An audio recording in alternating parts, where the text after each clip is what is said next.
Party అందుకే ప్రజలు అర్థం చేసుకుంటున్నారు. మరి మూడోసారి హ్యాట్రిక్ విజయాన్ని బీజేపీకి ఇచ్చారంటే అది కూడా కారణం. అంటే ఆ ప్రజాస్వామ్యంలో ఉండే అది వేరు కదా. ఇంకా అందులో భారతీయ జనతా పార్టీలో అయితే నిజంగా అతి సామాన్య దిగువ మధ్య తరగతి కుటుంబంలో పుట్టాడు వాజ్పేయి, అటల్ బిహారీ వాజ్పేయి.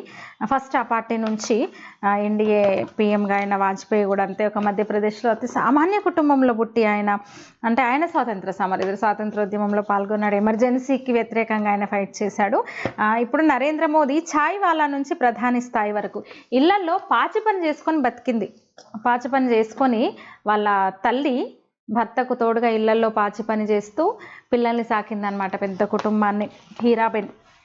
మరి ఆ స్థాయిలో ఆయన ఎంత శ్రమ మనకు కనిపిస్తుంది. ఇది చరిత్ర కాదు, ఇది మనం చరిత్రలో కొందరు మార్గదర్శకులు వీళ్ళు అని చెప్పుకుంటాం కదా, ఇది చరిత్ర ఏం కాదు, వర్తమానం మనం చూస్తున్నాం. 1950లో పుట్టాడు ఆయన.